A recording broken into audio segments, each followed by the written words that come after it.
ആധുനിക രാഷ്ട്രത്തിന്റെ ബൃഹത് ആഖ്യാനത്തിൽ പൗരൻ എന്നത് യൂറോപ്യൻ മധ്യവർഗ പുരുഷനാണെന്ന ആധുനികോത്തര തിരിച്ചറിവിൽ അംബേദ്കറുടെ രാഷ്ട്രീയ ദർശനം കൂടുതൽ തെളിച്ചം നേടുന്നുണ്ട്. സാമൂഹികമായ വ്യത്യസ്തതകളെ രാഷ്ട്രീയമായി നിർവഹിക്കാൻ കഴിയുന്ന രാഷ്ട്ര നിർമ്മാണത്തിന്റെ ബീജം അംബേദ്കറുടെ പ്രഖ്യാപനത്തിൽ അടങ്ങിയിട്ടുണ്ട്. പ്രസിഡന്റ് സൂചിപ്പിച്ച ഒരു ഭാഗമാണ്. അംബേദ്കർ പറയുന്നുണ്ട്, സാമൂഹികമായി വേർതിരിക്കപ്പെട്ടവർ രാഷ്ട്രീയമായി വേർതിരിക്കപ്പെടണം. ഇത് വളരെ വ്യക്തമായ ഒരു രാഷ്ട്രീയ ദർശനമാണെന്ന് നാം തിരിച്ചറിയണം. സാമൂഹികമായി വേർതിരിക്കപ്പെട്ടവരെ നിർവചിച്ച് അവരുടെ അവകാശങ്ങൾ നിർവഹിക്കാൻ കഴിയുന്ന ഒരു രാഷ്ട്രഘടനയെ സംബന്ധിച്ച സങ്കല്പം ഇതിൽ അടങ്ങിയിട്ടുണ്ട് എന്നാണ് ഞാൻ പറയുന്നത്. ഇത് കേവലമായി സാമൂഹികമായി വേർതിരിക്കപ്പെട്ടവരെല്ലാം രാഷ്ട്രീയമായും വേർപെട്ടു പോകണമെന്ന് പറയുന്ന കേവലമായ വിഘടനവാദമോ അനൈക്യത്തിന് വേണ്ടിയുള്ള ആഹ്വാനമോ അല്ല, മറിച്ച് സാമൂഹികമായി വേർതിരിവിനെ രാഷ്ട്രീയമായി എങ്ങനെ നിർവഹിക്കാൻ കഴിയുമെന്നുള്ള മർമ്മപ്രധാനമായ രാഷ്ട്രദർശനമാണ്. അതായത് ഈ ബൃഹത് ആഖ്യാനത്തിൽ പൗരൻ എന്നത് യൂറോപ്യൻ മധ്യവർഗ പുരുഷനാണ് എന്ന ആധുനികോത്തരമായ തിരിച്ചറിവിൽ അംബേദ്കറുടെ ഈ ദർശനം കൂടുതൽ തെളിച്ചം നേടുന്നുണ്ട്, കൂടുതൽ വ്യക്തമാകുന്നുണ്ട്. എന്താണ് അംബേദ്കർ ഉദ്ദേശിക്കുന്നത് എന്നത്?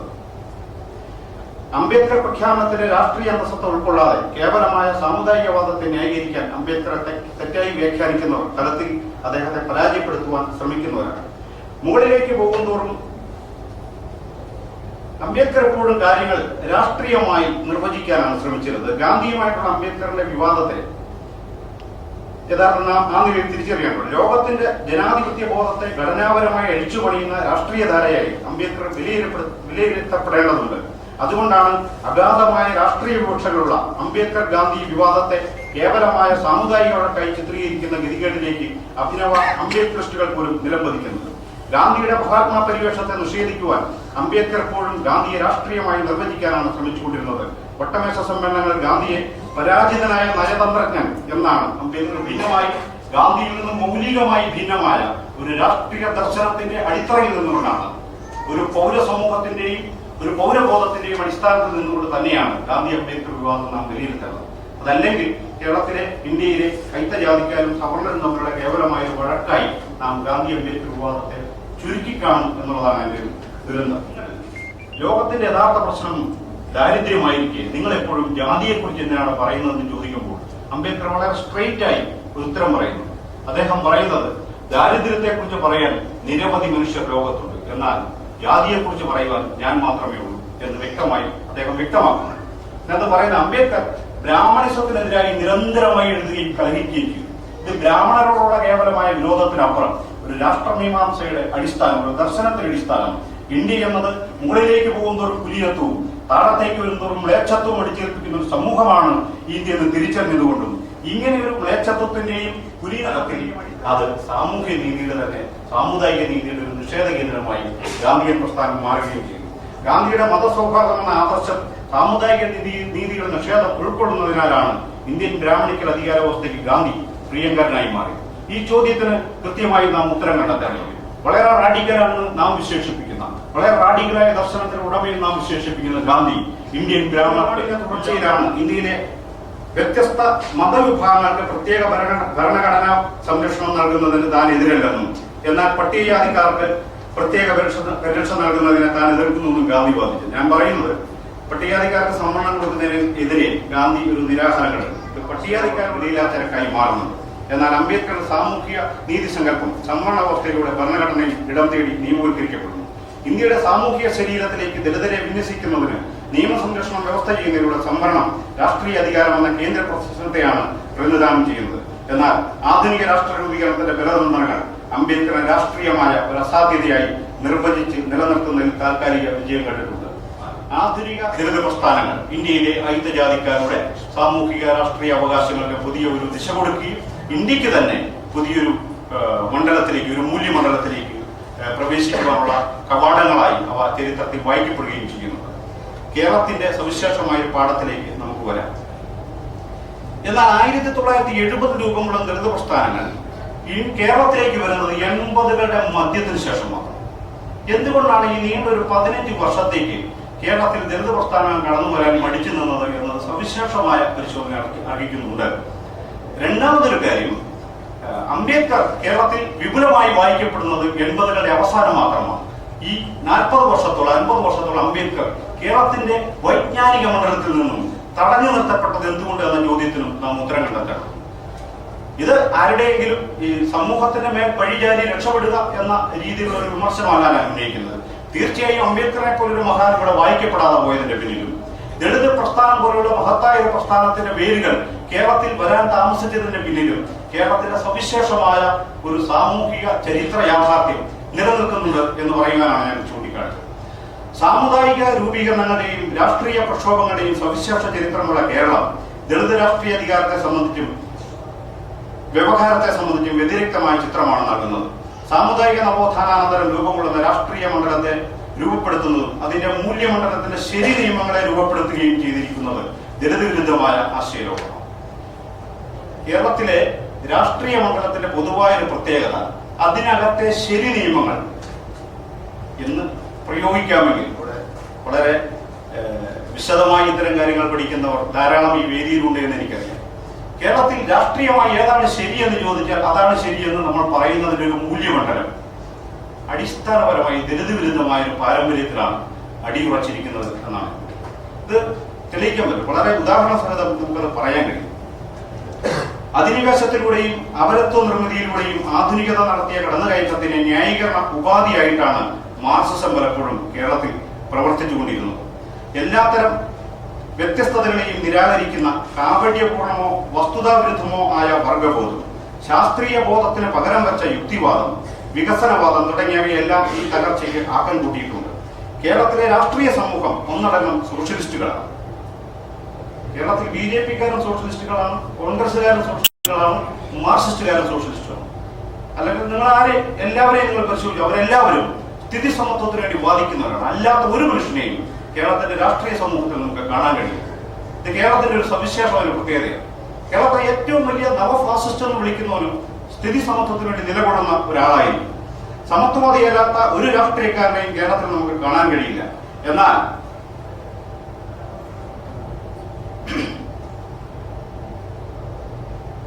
കോൺഗ്രസുകാർ സോഷ്യലിസ്റ്റുകളായിരിക്കുകയും കമ്മ്യൂണിസ്റ്റുകാർ കോൺഗ്രസ് പരിപാടി നടപ്പിലാക്കുകയും ചെയ്യുന്ന വിചിത്രമായ ലോകമാണ് കേരളത്തിലെ രാഷ്ട്രീയ സമൂഹം.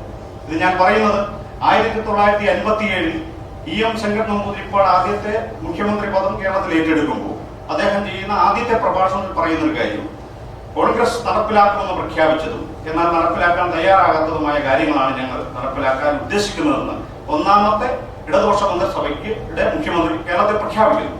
കേരളത്തിലെ പ്രശ്നം എന്ന് പറയുന്നത് കേരളത്തിലെ കോൺഗ്രസുകാർ സ്ഥിതി സമത്വത്തിന് വേണ്ടി വാദിക്കുകയും കേരളത്തിലെ കമ്മ്യൂണിസ്റ്റുകാർ കോൺഗ്രസ് ഉപേക്ഷിച്ച പരിപാടി നടപ്പിലാക്കുകയും ചെയ്യുന്ന വിചിത്രമായ രാഷ്ട്രീയ സമൂഹമാണ് ഇന്ന് കേരളത്തിൽ നിലനിൽക്കുന്നത്.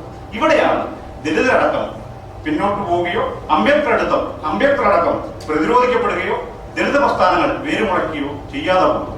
ഇതെല്ലാം പരിഹരിക്കാൻ കഴിയുന്ന ഒരു വിസ്തൃതമായ വിചിത്രമായ ലോകത്താണ് നമ്മൾ രാഷ്ട്രീയത്തെ അഭിസംബോധന ചെയ്യാൻ കഴിയില്ല എന്ന് തന്നെയാണ്. അതുകൊണ്ട് കേരളത്തിലെ ദളിത് രാഷ്ട്രീയത്തിന് അതിന്റെ ഒരു പ്രത്യശാസ്ത്ര മണ്ഡലം സൃഷ്ടിക്കുക, ആധുനികത ഇന്ത്യയിലേക്ക് കടന്നു വരുന്ന കേരളത്തിലേക്ക് കടന്നു വരുന്ന സാഹചര്യം നമ്മൾ സൂക്ഷ്മമായി പരിശോധിച്ചാൽ ഉപാധികൾ ഉണ്ടായിരിക്കുന്ന മാറ്റങ്ങളാണ് ദളിത് സമുദായം തിരിച്ചറിയുന്നത്. 19ാം നൂറ്റാണ്ടുകളുടെ ഉപാധികൾ ഉപയോഗിച്ചുകൊണ്ട് 21ാം നൂറ്റാണ്ടിൽ സമുദായവൽക്കരണം നടത്താമെന്ന് ആരെങ്കിലും വ്യാമോ ദളിതർക്കും അതിന്റെ ഭാഗവാക്കായി അത്തരം ഒരു ഏകീകരണം പൂർത്തീകരിക്കാൻ കഴിയാതെ.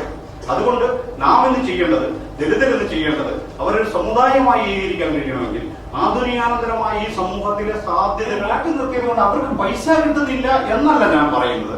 മറിച്ച് അവരുടെ ശേഷി, ഈ ലക്ഷക്കണക്കിന് വരുന്ന മനുഷ്യരുടെ പ്രൊഡക്റ്റീവ് കപ്പാസിറ്റി, അവരുടെ പ്രൊഡക്റ്റീവ് ജീനിയസ് ഇന്ത്യൻ സമ്പദ്ഘടന വിനിയോഗിക്കുന്നില്ല എന്ന ഗുരുതരമായ പ്രശ്നമാണ് ഞാൻ ഉന്നയിക്കുന്നതെന്ന് അദ്ദേഹം പറയുന്നുണ്ട്. തീർച്ചയായും അതേ വിഷയത്തിൽ നിന്നുകൊണ്ട് തന്നെയാണ് കേരളത്തിലെ വിഭവങ്ങളിലുള്ള പങ്കാളിത്തവും അധികാരവും ഈ ജനത ഉറപ്പിക്കുന്നതിലൂടെ മാത്രമേ നമുക്ക് ഇത് പരിഹരിക്കാൻ കഴിയും. അവസാനമായി ഒരു സംഭവം ചൂണ്ടിക്കാണിച്ചുകൊണ്ട് ഞാൻ അവസാനിപ്പിക്കുക. കേരളത്തിലെ കഴിഞ്ഞ ദിവസം രജനി എന്ന് പറയുന്ന മരിക്കുന്നു. അതിൽ 2 കാര്യങ്ങളാണ് ശ്രദ്ധിച്ചത്. ഒന്ന്, വിദ്യാഭ്യാസവുമായി ബന്ധപ്പെട്ട് കക്ഷി മരിച്ചു. കേരളത്തിലെ ദളിത് പ്രസ്ഥാനങ്ങൾ പൊതുവിൽ നിശബ്ദമായി. എന്തുകൊണ്ടാണ്? ബാക്കിയുള്ള പ്രസ്ഥാനങ്ങൾ സമരം ചെയ്തുകൊണ്ടാണെന്നൊരു ന്യായവാദം പറയാവുന്ന അതല്ലാതെ പ്രശ്നം എന്ന് പറയുന്നത് രജനിയുടെ മരണം ഈ പുതിയ സാഹചര്യത്തെ സമൂർത്തമായി അഭിസംബോധന ചെയ്യാൻ നമ്മളെ പ്രേരിപ്പിക്കുന്നു. കേരളത്തിൽ ഇനി സ്വാശ്രയ കോളേജ് സംവരണം വേണമെന്ന് പറയുന്നത് കൊണ്ട് രജനി ഉന്നയിച്ച പ്രശ്നം നമ്മൾ അഭിസംബോധന ചെയ്യുന്നില്ല. രജനി ഉന്നയിക്കുന്ന പ്രശ്നം സംവരണം മാത്രം പോരാ, സ്വാശ്രയ മേഖലയിൽ എന്ന് പറഞ്ഞൊരു പുതിയ സംവിധാനത്തിനുള്ളിലേക്ക് ഒരു ജനത എന്ന് പറഞ്ഞാൽ ഞങ്ങൾക്ക് പ്രവേശിക്കാൻ ഞങ്ങൾക്ക് വേറെ ചില സപ്പോർട്ട് ചെയ്യാം. ദളിതരുടെ പ്രശ്നത്തെ നമുക്ക് അഭിസംബോധന ചെയ്യാൻ പറ്റും. കേവലമായ വിദ്യാഭ്യാസ ലോണിന് വേണ്ടിയല്ല ദളിതർ ബാധിക്കേണ്ടത്. ബാങ്കിങ് മൂലധനം കോടിക്കണക്കിന് രൂപയുണ്ട്. അതിൽ ദളിതരുടെ പങ്കാളിത്തം വിദ്യാഭ്യാസത്തിന് വേണ്ടി മാത്രമല്ല, വ്യവസായം നടത്താനും വ്യാപാരം നടത്താനും ഭൂമി മേടിക്കാനും ഈ ബാങ്കിങ് കൊണ്ട് പങ്കുവേണമെന്ന് വീക്ഷണമുള്ള ഒരു ജനതയ്ക്ക് മാത്രമേ രജനിയുടെ പ്രശ്നത്തെ ഏറ്റെടുക്കാൻ കഴിയൂ. അത്തരം ഒരു പുതിയൊരു വീക്ഷണത്തിലേക്ക് കേരളത്തിലെ ദളിതർ ഉയരാൻ കഴിയാത്തടത്തോളം, അവർക്കൊരു ദളിത് ബഹുജൻ രാഷ്ട്രീയത്തെ മുന്നോട്ട് നയിക്കാൻ കഴിയാത്തടത്തോളം ഇന്ത്യയിൽ പൊതുവിൽ പറഞ്ഞു കേൾക്കുന്ന ദളിത് പിന്നോക്ക ഷൈക്കിലുള്ള ആദർശ മുദ്രാവാക്യങ്ങൾ കുടുങ്ങി നമുക്ക് പുറകോട്ട് പോകാനാണ് സാധ്യത എന്ന് ഞാൻ പറയുവാൻ ആഗ്രഹിക്കുകയാണ്. ഇവിടെ ഉന്നയിച്ച പ്രശ്നങ്ങളോടുള്ള സമഗ്രമായ പ്രതികരണം വേണമെന്ന് ആവശ്യപ്പെട്ടുള്ളൂ. ഇത്തരമൊരു യോഗത്തിൽ ഈ അവതരിപ്പിക്കാൻ എന്നെ ക്ഷണിച്ച സംഘടന നന്ദി അറിയിച്ചു. Formal inauguration of this seminar, and I have the privilege and honor of inviting Dr. Kansara Iyer to inaugurate the seminar and address us for a few minutes. Dr. Kansara.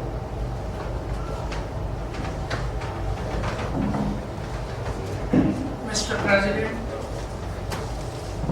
the distinguished participants on the dais, and friends who have come from different parts of Kerala to participate in this seminar on Dalit politics in changing times.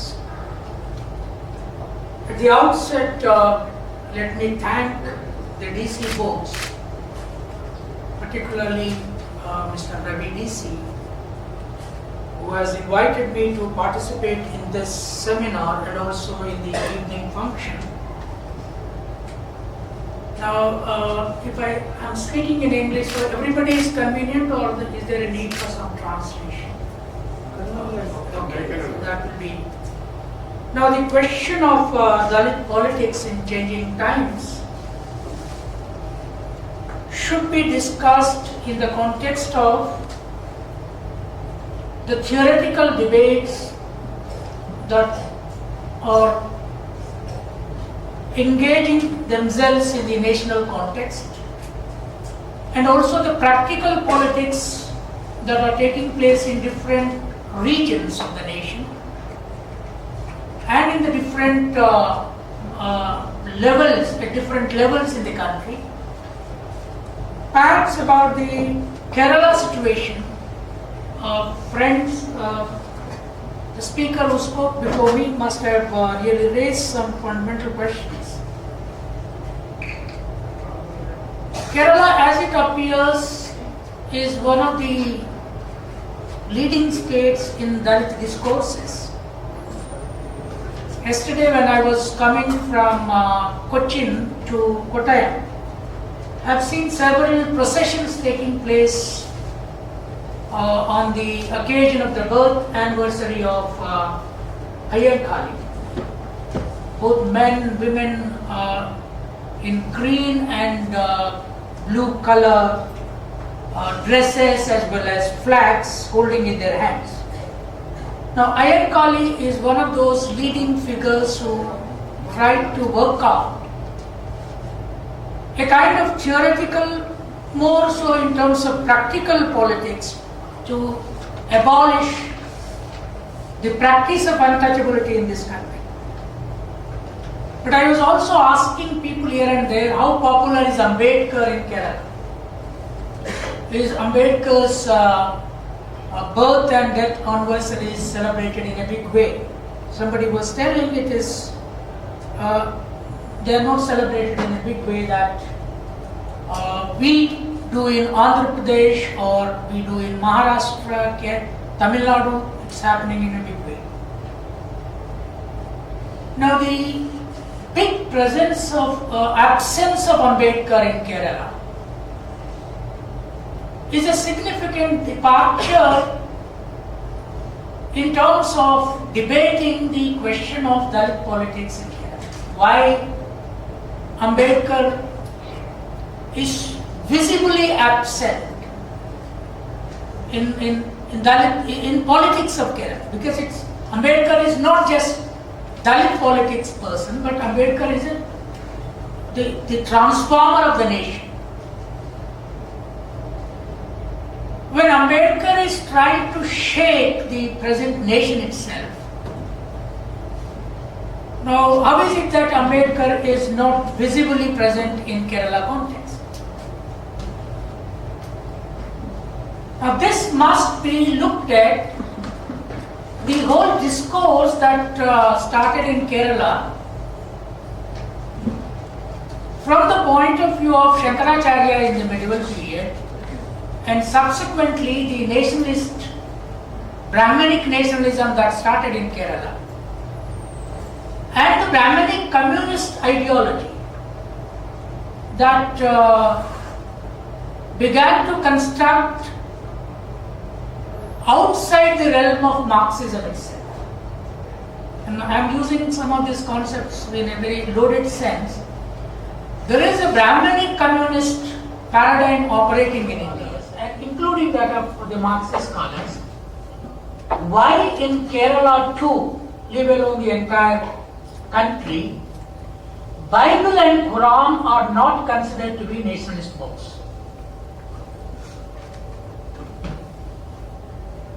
If there is any book that influenced Kerala's nationalism,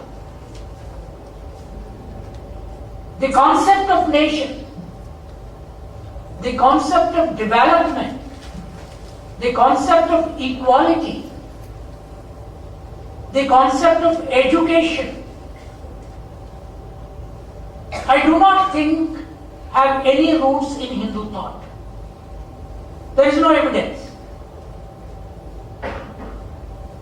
The Brahmanic ideology did not allow all human beings being treated as children of God at all, leave alone all human beings getting education. Let some of my Marxist friends, I am a friend of them, show me between Hinduism and Hindutva. I don't distinguish between these two. I do not distinguish between Rama, Advani and Vajpayee and that ഹിന്ദുക്കളുടെ ജന്മദിനാഘോഷം കാണാനിടയായി കഴിയും. അംബേദ്കറിന്റെ വളരെ കൃത്യമായ അഭാവം കേരളത്തിൽ അദ്ദേഹത്തിന് ബോധ്യപ്പെട്ടു. എന്തുകൊണ്ടാണെന്നുള്ള കാര്യം ഇവിടെ പറയുന്നത്, ബ്രാഹ്മണിക്കൽ കമ്മ്യൂണിസ്റ്റ് പാരാഡി എന്നൊരു വാക്കാണ് ഉപയോഗിച്ചിട്ടുള്ളത്. ഇടതുപക്ഷത്തെ ഒരു ബ്രാഹ്മണിക്കൽ കോൺഷ്യസ്നസ് ആയിട്ട് തന്നെ നാം തിരിച്ചറിയേണ്ടതുണ്ട് എന്നുള്ളത്. ഹിന്ദുത്വ രാഷ്ട്രത്തെയും ഹൈന്ദവതയെയൊന്നും ഞാൻ വേർതിരിക്കേണ്ട കാര്യമൊന്നുമില്ല. രാമനും അദ്വൈനിയും തമ്മിൽ വ്യത്യാസമൊന്നുമില്ലെന്ന് തന്നെയാണ് അദ്ദേഹം അസന്നിഗ്ധമായി പറഞ്ഞത്. രാമന്റെ ശീലങ്ങളും അദ്വാനിയുടെയും നരേന്ദ്രമോദിയുടെയും ശീലങ്ങളും തമ്മിൽ വലിയ വ്യത്യാസമൊന്നുമില്ല. നല്ല ഹിന്ദുക്കളാണ്, തന്നെയാണ് ഹിന്ദു ഫാസിസത്തിന്റെ ലക്ഷണം തന്നെയാണ്. പിന്നെ മറ്റൊരു വളരെ പ്രധാനപ്പെട്ട നമ്മുടെ നാഷണൽ കോൺഷ്യസ്നസ്, നമ്മുടെ ദേശീയ ബോധം നിർമ്മിക്കപ്പെട്ടിരിക്കുന്നത് ബൈബിളും ഖുറാനും എന്തുകൊണ്ടാണ് ഒഴിവാക്കപ്പെട്ടത് എന്നത് വളരെ 2000 വർഷത്തെ പാരമ്പര്യം ബൈബിളിൽ ഇന്ത്യയിലുണ്ടെന്നാണ്. 2000 വർഷമായിട്ടും ആ പുസ്തകം നമ്മൾ സമത്വത്തിന്റെ ഒരു നീതിബോധം ഉൾക്കൊള്ളുന്ന ആ പുസ്തകം നമ്മുടെ ദേശീയതയുടെ ഭാഗമായി നാം ഇനിയും വേണ്ടിയിട്ടില്ല. അതുപോലെ തന്നെ ഖുറാനും നൂറ്റാണ്ടുകളുടെ പഴക്കം ഉണ്ടായിട്ട് നമ്മൾ ലക്ഷക്കണക്കിന് പേര്, പക്ഷേ ഗീത വായിക്കുന്നതിനേക്കാൾ കൂടുതൽ ആൾക്കാർ ഖുറാൻ വായിക്കുന്നുണ്ടെന്നൊക്കെ കണക്കുകൾ ഇവിടെ അവതരിപ്പിച്ചുകൊണ്ട് പറയുന്നത്.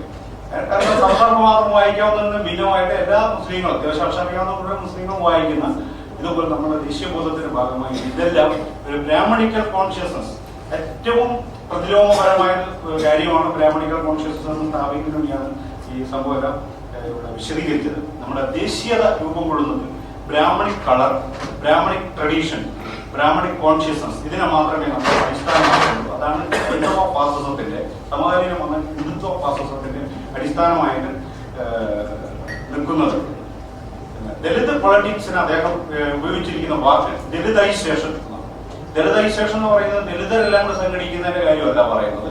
സൊസൈറ്റി മൊത്തത്തിൽ ദലിതൈസ് ചെയ്യപ്പെടണം. ദലിതരുടെ മൂല്യങ്ങളിലേക്ക്, ഇവരുടെ മൂല്യങ്ങൾ മേച്ഛമാണെന്ന് വിചാരിക്കുന്ന ഹൈന്ദവ മൂല്യത്തിൽ നിന്ന് ഭിന്നമായി സമൂഹത്തെ പുനർനിർമ്മിക്കാൻ ശേഷിയുള്ള ഒരു മൂല്യബോധം ഇവരുടെ ജീവിതത്തിൽ അടങ്ങിയിട്ടുണ്ട്. അതിനൊരു ഉദാഹരണം പറഞ്ഞൊരു കാര്യം,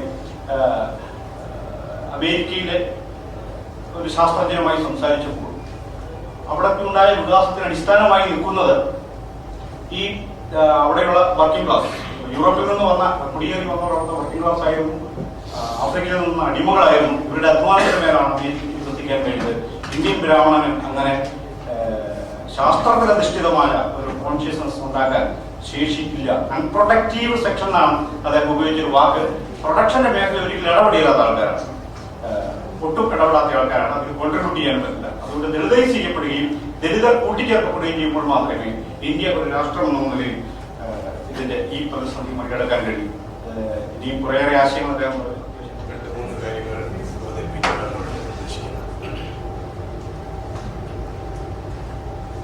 വിഷയം ദളിത് രാഷ്ട്രീയവും മാറുന്ന സാഹചര്യങ്ങളൊന്നും എനിക്ക് തോന്നുന്നത് ഈ മാറുന്ന സാഹചര്യങ്ങൾ ആദ്യം ചർച്ച ചെയ്യുന്നു തുടങ്ങിയാൽ ദളിത് രാഷ്ട്രീയ പ്രക്രിയയ്ക്കൊരു പശ്ചാത്തലം ഉണ്ടാകുന്നതാണ്. സണ്ണിധരനെ സൂചിപ്പിച്ച ഈ വെൽഫെയർ സ്റ്റേറ്റിൽ നിന്നുള്ള ലിബറൽ സ്റ്റേറ്റിലേക്കുള്ള മാറ്റം അവിടെ മൊത്തത്തിൽ ഇന്ത്യയിൽ മാത്രമല്ല ആഗോളവൽക്കരിക്കപ്പെട്ടിട്ടുള്ള മൊത്തം ലോകത്തിൽ സമൂഹത്തിൻ്റെ ഒരു രാഷ്ട്രീയവൽക്കരണം നടക്കുന്നു. ഈ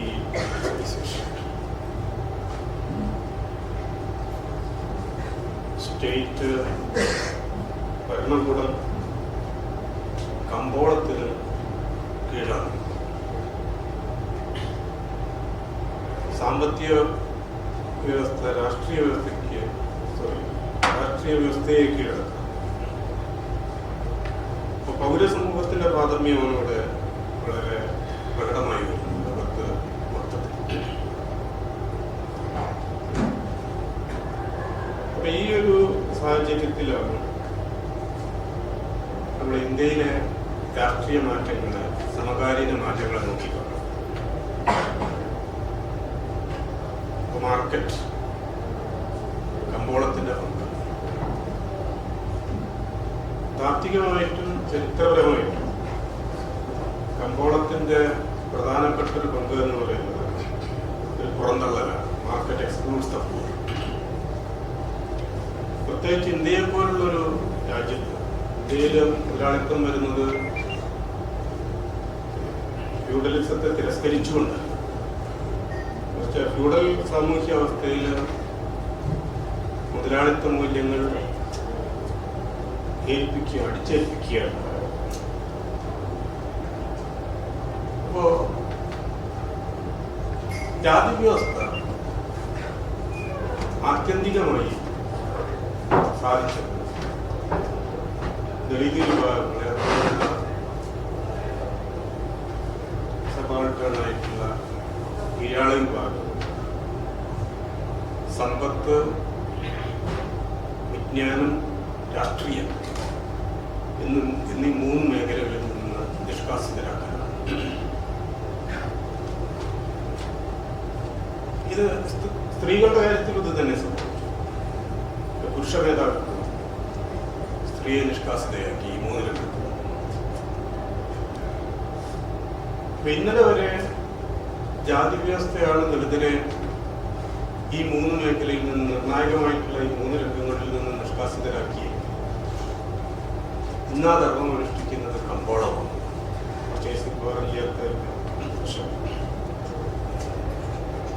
ഇന്നലെ വരെ പുരുഷ മേധാവിത്വമാണ് സ്ത്രീയെ നിഷ്കാസിതരാക്കി ഇന്നാ ധർമ്മം അനുഷ്ഠിക്കുന്നത് കമ്പോളമാണ്.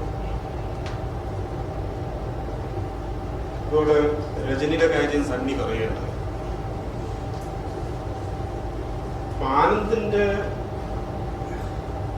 രജനിയുടെ അച്ഛനാണ്. ആനന്ദിന്റെ എക്സ്പ്ലോയിറ്റേഷൻ അല്ലെന്ന് പ്രശ്നം, രജനിയുടെ എക്സ്ക്ലൂഷനാണ്. രജനിമാർ നിഷ്കാസിതരാക്കപ്പെട്ടു വിദ്യാഭ്യാസ മേഖലയിൽ. അതുപോലെ തന്നെ നിർണായകമായിട്ടുള്ള രംഗങ്ങൾ. ദളിത് പ്രശ്നത്തെ നോക്കിക്കാണുമ്പോൾ exploitation is exclusion, which is the basic problem. ഇപ്പൊ ഇന്ത്യൻ രാഷ്ട്രീയത്തിൽ വന്നിട്ടുള്ള ഏറ്റവും ലേറ്റസ്റ്റ് ആയിട്ടുള്ള മാറ്റത്തിലേക്ക് സ്വദേശിക്കാനാണ് ഞാൻ കരുതുന്നത്. ഇപ്പൊ കഴിഞ്ഞ ഇലക്ഷൻ മൻമോഹൻ സിംഗ് പ്രധാനമന്ത്രിയായിരുന്നു. ഇപ്പൊ അധികാരത്തിൽ വന്നിട്ടുള്ള പ്രധാനപ്പെട്ട വ്യക്തികളെല്ലാം തന്നെ ഒരു രാഷ്ട്രീയ പാരമ്പര്യമില്ലാത്ത ആളുകളാണ്. മൻമോഹൻ സിംഗിന് ഇപ്പോ ഇന്ത്യയിലെ ഏറ്റവും ശക്തിയായിട്ടുള്ള രാഷ്ട്രീയ നേതാവായിട്ടുള്ള സോണിയാഗാന്ധിക്ക് ഒരു രാഷ്ട്രീയ പാരമ്പര്യം അടുത്ത കാലത്താണ് രാഷ്ട്രീയം. അതുപോലെ തന്നെ ലോക്സഭയിലേക്കും രാജ്യസഭയിലേക്കും ബിസിനസ്സുകാരിൽ നിന്നും വ്യവസായികളിൽ ഏറ്റവും കൂടുതൽ വ്യക്തികൾ തിരഞ്ഞെടുക്കപ്പെടുന്നത് ഈ ഇലക്ഷൻ. രാജ്യസഭ പ്രാതിനിധ്യവും ദളിത് പങ്കാളിത്തവുമാണ് ദളിത് രാഷ്ട്രീയം കൊണ്ട് ഉദ്ദേശിക്കുന്നത് എന്നാണ്. ദളിത് പ്രാതിനിധ്യവും പങ്കാളിത്തവുമാണ് ദളിത് രാഷ്ട്രീയം കൊണ്ട് ഉദ്ദേശിക്കുന്നത് എങ്കിൽ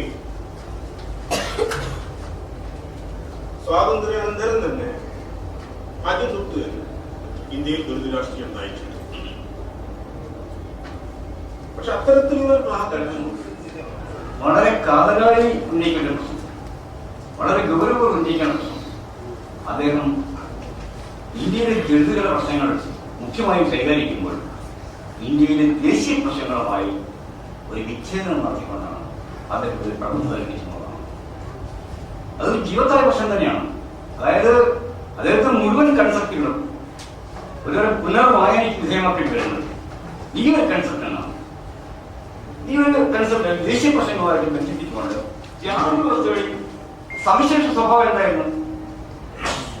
അതായത് ബ്രാഹ്മണന്റെ അധികാരം ആയുധം കൊണ്ട് സംരക്ഷിക്കാൻ ചാതുർവർണ്ണത്തിൽ ക്ഷത്രിയൻ ബാധ്യസ്ഥരായിരുന്നു. ചാതുർവർണ്ണത്തെ ഒരു മൂല്യവ്യവസ്ഥ എന്നുള്ളതിലേക്കും ഒരു അടിച്ചമർത്തൽ ഉപാധി എന്നുള്ളതിലേക്കും ഒരു മർദ്ദന ഉപാധി എന്നുള്ളതിലേക്കും നിലനിർത്താനായിട്ട് ക്ഷത്രിയൻ ആയുധം കൊണ്ട് ബാധ്യസ്ഥനായിരുന്നു. അതായത് രാഷ്ട്രീയവൽക്കൃതമായിരുന്നു ചാതുർവർണ്ണം. ജാതിവസ്ത്രം നോക്കുക, ഇവിടത്തെ ചില സമുദായങ്ങൾ, അതായത് രാഷ്ട്രീയമായ രാജാധികാരത്തെ നിയന്ത്രിച്ചിരുന്ന നായരെ പോലുള്ള സമുദായങ്ങൾ, ഈ ചരിത്രം ശരിയോ തെറ്റായിക്കാതെ ചരിത്ര വ്യാഖ്യാനങ്ങൾ അവരിവിടുത്തെ ജാതി വ്യവസ്ഥ നിലനിർത്താൻ ബാധ്യസ്ഥരായിരുന്നു. അതുകൊണ്ട് തന്നെ ദളിതുകളടക്കമുള്ള കീഴാള സമുദായങ്ങൾക്ക് രാഷ്ട്രീയാധികാരം അല്ലെങ്കിൽ രാഷ്ട്രീയം എന്ന് പറയുന്നത് അവരെ ജീവത്തായ പ്രശ്നം തന്നെയാണ്. അതുകൊണ്ട് തന്നെ ഒരു സാമുദായിക പ്രശ്നങ്ങളെ സാമുദായിക രാഷ്ട്രീയ പ്രശ്നങ്ങളിൽ നിന്ന് വേർതിരിച്ച് കാണാൻ കഴിയില്ല എന്നുള്ള ആമുഖത്തോടെയാണ് ഞാൻ പറയുന്നത്. ഞാൻ കൂടുതൽ വിശദീകരിക്കുന്നില്ല. ഇന്ത്യയിലെ ജനാധിപത്യ സംവിധാനം രൂപം കൊള്ളുന്നത് ഇന്ത്യയുടെ ഭരണകൂടം രൂപം കൊള്ളുമ്പോൾ അടിസ്ഥാനപരമായ അവകാശങ്ങൾ പ്രഖ്യാപിച്ചുകൊണ്ടാണ്. അതായത് സംവരണം പ്രഖ്യാപിച്ചിട്ടുണ്ടായിരുന്നു, ന്യൂനപക്ഷ അവകാശങ്ങൾ പ്രഖ്യാപിച്ചിട്ടുണ്ടായിരുന്നു, ഭാഷകൾക്ക് ട്രൈബൽ ഏരിയകൾക്കുള്ള അവകാശങ്ങൾ, ഇത്തരം ചില അവകാശങ്ങളുടെ അടിസ്ഥാനത്തിലാണ് ഇന്ത്യയിൽ ഒരു ജനാധിപത്യ ഭരണകൂടം നമ്മുടെ ദേശപ്രസ്ഥാനം നിലനിൽക്കൊണ്ടുവന്നത്. അതായത് വ്യത്യസ്ത ജനവിഭാഗങ്ങളുമായി ഉണ്ടാക്കിയ ഒരു കരാറിന്റെ അടിസ്ഥാനത്തിലാണ് ഇന്ത്യയിൽ ഒരു ജനാധിപത്യ ഭരണ സംവിധാനം വരുന്നത്. 1960കളുടെ അവസാനത്തോടുകൂടി 1960കളുടെ മധ്യത്തോടുകൂടി ഈ ഭരണ സംവിധാനത്തിനകത്ത് കുറെ വിള്ളലുകൾ ഉണ്ടാകാൻ തുടങ്ങി, ചില നിഷേധങ്ങൾ രൂപപ്പെടാൻ തുടങ്ങി. കാര്യം പറ്റിയാൽ 1969 Marxist communist party Indian president സമർപ്പിച്ച നിവേദനം വായിച്ചു കൊടുക്കുന്നത് നമുക്ക് വ്യക്തമായിട്ട് അറിയാൻ പറ്റും. ഇന്ത്യയിൽ ഒരു ഹൈന്ദവ മേധാവിത്വം രൂപം കൊള്ളുകയും ഈ ബ്രാഹ്മണ മേധാവിത്വം സവിശേഷമായ ഈ അവകാശങ്ങളുടെ ലംഘനമായിട്ട് മാറുന്നുണ്ട്. അതായത് 1960 വർഷത്ത് നോക്കുമ്പോൾ നമുക്ക് കാണാൻ കഴിയും 60കളിൽ വളരെ രൂക്ഷമായ രീതിയിൽ ഇന്ത്യയെമ്പാടും സംവരണ കലാപം നടന്നിട്ടുണ്ട്. ന്യൂനപക്ഷ അവകാശങ്ങൾ ലഘൂകരിക്കാൻ വാദം നടന്നിട്ടുണ്ട്. ഭാഷ അവകാശങ്ങളെ ലഘൂകരിക്കാൻ അവകാശം നടത്തിയിട്ടുണ്ട്. ത്രിപുരയിലേക്കും അതേ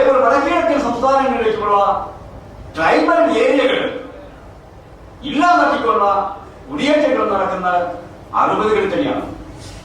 ഇതേപോലെ തന്നെയാണ് ഭരണഘടന അംഗീകരിച്ചിരുന്ന കാശ്മീരിന്റെ സ്വയംഭരണാവകാശത്തെ അംഗീകരിച്ച ഭരണഘടനയുടെ 320-ാം വകുപ്പ് ലഘൂകരിക്കാനുള്ള ശ്രമങ്ങൾ നടക്കുന്ന ഈ 60-കളിൽ തന്നെയാണ്.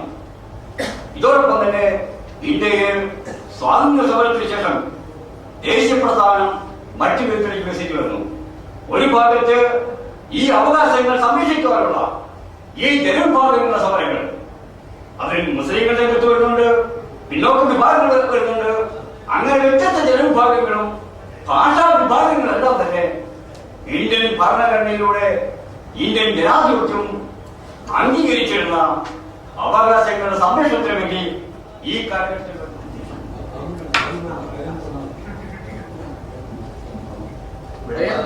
അതായത് നമ്മുടെ എന്റെ പേര് പ്രബന്ധകാരൻ ചൂണ്ടിക്കാണിച്ചിരിക്കുന്ന വസ്തുനിഷ്ഠമായ സംഗതികളിൽ 4-5 പോയിന്റുകൾ മാത്രമേ ഞാനിവിടെ കുറിച്ചിട്ടുള്ളൂ. ആ പോയിന്റുകൾ എന്താണെന്ന് സൂചിപ്പിക്കുന്നു മാത്രം, ചുരുങ്ങിയ സമയം അതുകൊണ്ട്. 1. ഗാന്ധിയൻ ചിന്താധാര ജാതിയിലുപരി മതാധിഷ്ഠിതമായിട്ടുള്ള ഒരു വാദം. ഇത് എന്റെ അഭിപ്രായത്തിൽ പൂർണ്ണമായും ശരിയാണ്.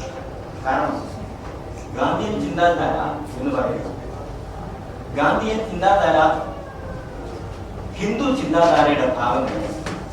ഹിന്ദു ചിന്താധാരയാണ് ഇത് വരേണ്യ വർഗ സിദ്ധാന്തമാണ്. ആയതുകൊണ്ട് പൂർണ്ണമായിട്ടും അതിനെ മതപരമായിട്ട് നമുക്ക് മാറ്റി നിർത്താൻ സാധ്യമല്ല.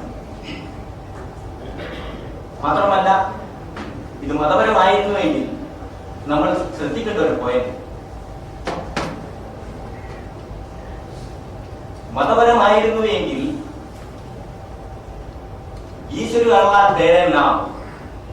ഈശ്വരനും അള്ളയും ഭഗവാനും ബുദ്ധനും കൃഷ്ണനും എല്ലാം ഒന്നാണ് എന്ന് പറയുന്ന ഗാന്ധിയെ തെറ്റുപറ്റുമെന്ന് നമുക്ക് വളരെ നിസ്സാര സിമ്പിൾ ആയിട്ട് നമുക്ക് മനസ്സിലാക്കാൻ സാധിക്കും. അതുകൊണ്ട് ഞാൻ പറയുന്നു, ഇത് ജാതീയപരം തന്നെയായിരുന്നു. മറ്റൊന്ന്, 19-ാം നൂറ്റാണ്ടിലെ സാമൂഹ്യ പരിഷ്കരണം ദളിത് സമുദായങ്ങൾക്കിടയിൽ 20-ാം നൂറ്റാണ്ടിൽ പ്രാവർത്തികമല്ല എന്ന് ഒരു വാദം വെച്ചിട്ടുണ്ട്. ഇതും അങ്ങേയറ്റം ജാതി പറച്ചിലാണ് എന്നാണ് പ്രബന്ധകാരൻ പറഞ്ഞിരിക്കുന്നത്. ഇതിനോട് ഞാൻ വിയോജിപ്പ് പ്രകടിപ്പിക്കുന്നു. കാരണം 19-ാം നൂറ്റാണ്ടിൽ ശ്രീമദ് അയ്യങ്കാളി ജാതീയതയുടെ പേരിൽ തന്നെയാണ് വിദ്യാഭ്യാസം നിഷേധിച്ച സമുദായത്തിലുള്ള ഒരു പിഞ്ചോമനെ, പഞ്ചമി എന്ന് പറയുന്ന ഒരു പിഞ്ചോമനെ കൈ പിടിച്ചുകൊണ്ട് ഊരുട്ടമ്പലം സ്കൂളിലേക്ക് പ്രവേശിക്കുകയാണ്. ജാതീയതയുടെ അദ്ദേഹത്തെ കുഴിച്ചു മൂടാനുള്ള സഹനപത്രത്തിൽ നേരത്തെ അദ്ദേഹത്തിന്റെ ജീവൻ തന്നെ വിലപേശുന്ന ഒരു സാഹചര്യമുണ്ടായി. ഇതേ സാഹചര്യം തന്നെ ആധുനിക സമൂഹത്തിലേക്ക് വ്യതിചലിച്ചു വന്നപ്പോൾ, അല്ലെ മാറ്റപ്പെട്ടപ്പോൾ, പഞ്ചമി എന്ന് പറയുന്ന ആ കുട്ടി ഒരു പ്രതീകം മാത്രമായി രജനി എന്ന കുട്ടിയുടെ ഭാഗത്തേക്ക് പ്രവേശിച്ചിരിക്കുകയാണ്. ഇതെങ്ങനെ നിഷേധിക്കപ്പെട്ടു? എന്റെ ഗുരുവിനെയായ പ്രകാശായ ഈ പ്രബന്ധത്തിൽ നിന്നും വ്യതിചലിച്ചുകൊണ്ടാണ് ഇവിടെ മിക്ക ആൾക്കാരും പരാമർശം നടത്തിയെന്നുള്ള ഒരു ചെറിയ ആരോപണമായിട്ടുണ്ട്. സണ്ണി മുമ്പോട്ട് വെച്ച ഓരോ ആശയത്തോട് ഞാൻ പരിപൂർണ്ണമായിട്ട് യോജിക്കുന്നു. എങ്കിൽ തന്നെയും ദളിതരുടെ രാഷ്ട്രീയ വിപ്ലവം, ദളിത് രാഷ്ട്രീയ വൽക്കരണം, അതേപറ്റി ഡോക്ടർ അംബേദ്കർ പറഞ്ഞ കാര്യം എല്ലാവരും വിട്ടുപോയത് എനിക്ക് വളരെ ഖേദമുണ്ട്. ഞാൻ ഉദ്ധരിക്കുകയാണ്. പൊതുവായി പറഞ്ഞാൽ സാമൂഹ്യവും മതപരവുമായ വിപ്ലവങ്ങൾക്ക് ശേഷം മാത്രമാണ് എല്ലായ്പ്പോഴും രാഷ്ട്രീയ വിപ്ലവങ്ങൾ ഉണ്ടായിട്ടുള്ളത് എന്ന് ചരിത്രം നമ്മെ പഠിപ്പിക്കുന്നു. ദളിതർക്ക് ഇന്ത്യയിൽ ഒരു രാഷ്ട്രീയ ശക്തിയാകാൻ കഴിഞ്ഞില്ലായെങ്കിൽ, കേരളത്തിൽ ഒരു രാഷ്ട്രീയ ശക്തിയാകാൻ കഴിഞ്ഞില്ലായെങ്കിൽ അതിന് മുൻപായിട്ട് ദളിതർ നിശ്ചയമായും തീർച്ചയായിട്ടും മത സാമൂഹ്യ വിപ്ലവത്തിലൂടെ കടന്നു പോകേണ്ടിയിരിക്കുന്നു. അതിവിടെ ഇന്ന് വരെ നടത്തിയിട്ടുണ്ടെന്ന് ഞാൻ വിശ്വസിക്കുന്നില്ല. ആ കാര്യം വിട്ടുപോയത് I'm not clear about Indian Christians. Who is Indian Christians? According to Dr. Ambedkar, it is caste Christian and Indian Christian. There are true Christians. Particularly in Kerala, it is caste Christian. They are known as Syrian Christians. they are blocking all our developments. And secondly, Sunny and Dr. Kanja earlier mentioned about why Dr. Ambedkar was not read in Kerala. Dr. Ambedkar, I don't know, I'm not that old man to find out the reason. But to my understanding, Dr. Ambedkar was not brought here because of the language barriers. That has been very clearly mentioned by Dr. Kanja earlier that English reading. Also, when he was coming from Cochin to Kottayam, he noticed that there was a procession about Ayyangali's